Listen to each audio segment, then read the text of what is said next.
Hi, my name is Sarah Pulaski, and I'll be discussing safe spaces on college campuses. Are they necessary or needless? Safe spaces on college campuses is a popular topic in the media as of late. Safe spaces are designated areas on college campuses where students can go to avoid being exposed to ideas they believe may disturb them. Exploring the issue of safe spaces is an emotional issue to tackle and therefore needs to be attended to by many disciplines to find a comprehensive solution. The real-world research problems that are addressed rarely arise within orderly disciplinary categories, and neither do their solutions. REPCO. The interdisciplinary research process offers the most efficient way to consider each discipline's perspective in applying and developing understanding to wider issues. The interdisciplinary complex issue to study is, are universities a place for intellectual exploration, or do they exist simply to conform to their beliefs? Research is structured in intellectual exploration. Without it, are universities really doing what they're sought out to do? According to Jasek, the history of safe spaces goes back to gay, civil rights, and feminist efforts in the mid-20th century to create places protected from quite real forces of violence and intimidation. Dozens of universities have faced opposition by faculty and parents when implementing the safe spaces on campus, but stand behind their decision. However, at least one major university has abandoned its safe haven after much deliberation between faculty and leadership. At the center of this issue is determining the purpose of post-secondary education.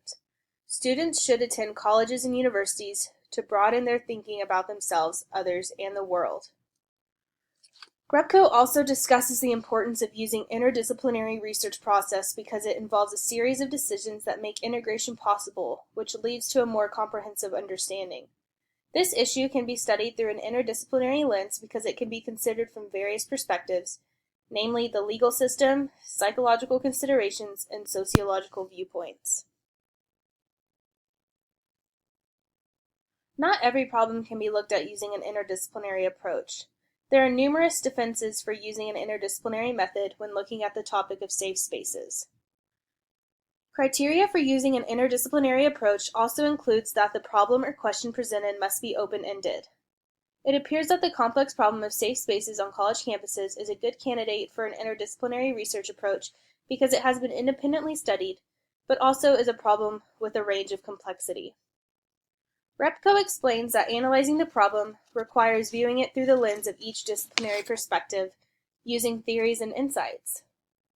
There are benefits to examining each related discipline, for it can support the existing knowledge. Newell discusses his view on the importance of moving and shifting from one perspective to another. It is imperative not to get trapped in an unsteady mindset when switching from discipline to discipline. Clarity and mental flexibility are seen as important qualities to have as an interdisciplinarian. Combining disciplines allows for putting more emphasis on research, which is why the interdisciplinary nature is needed for this.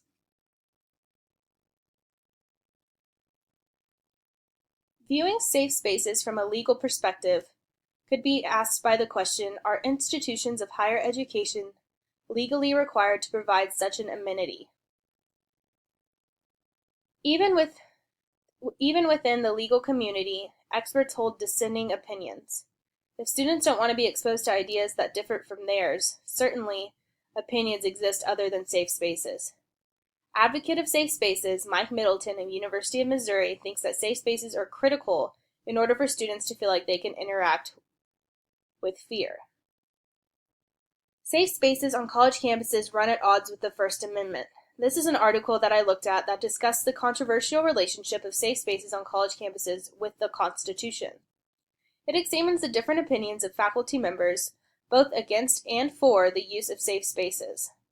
The main point of this article is that students ultimately want diversity, but not diversity of ideas, which is what is troublesome to most of the opposing faculty.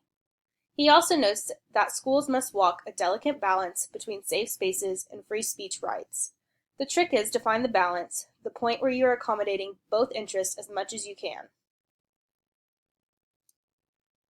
REPCO explains the phenomenon of psychology in a manner that addresses the nature of human behavior as well as the internal and external factors that affect this behavior.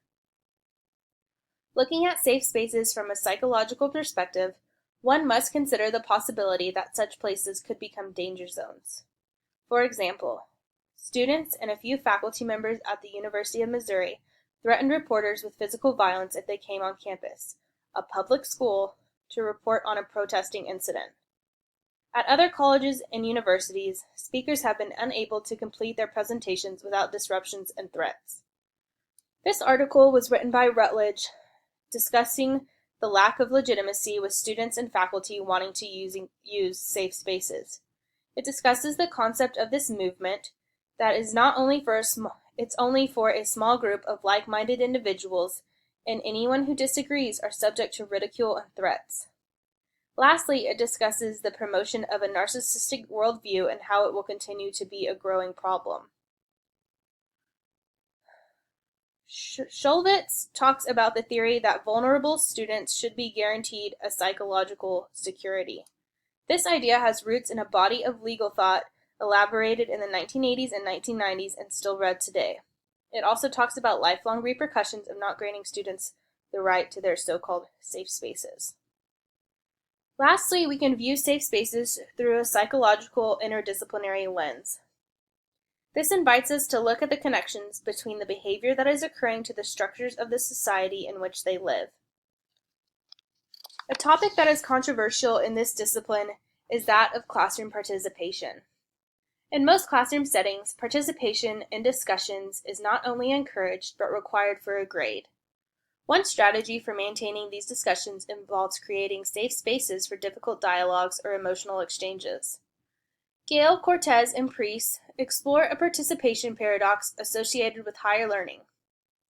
They also discuss the tensions held with building safe spaces and critical thinking capacity when comfort and assessment collide. There are 4 strategies of holistic learning discussed in this article that hope to enhance the students' learning through the implementation of safe spaces. He states that a sense of safety is required to overcome the tension-filled moments involved in thinking, discussing, and listening to others during conflict-laden topics. He also discusses the goal to reconceive safety as a form of relation embedded in particular ways of speaking, listening, and thinking. It's about bridging a gap so people will remain calmer and have an easier demeanor about them.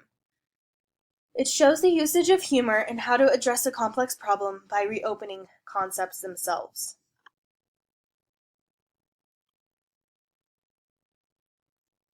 In conclusion, Repko's last 2 steps state that the goals are to construct a more comprehensive understanding and then communicate the results.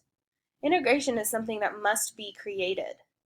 Repko expresses 2 ideas that should be incorporated in integration. The first of which is referring to interdisciplinary integration as a process opposed to an activity. Integration has a purpose and it's relevant to achieving a goal. The second that Repko discussed is that of the more comprehensive understanding. This demands the mixture of insights from the disciplines that are necessary foundations of interdisciplinary work. There are many methods to trying to answer the complex question of, are universities a place for intellectual exploration, or do they exist simply to confirm their beliefs?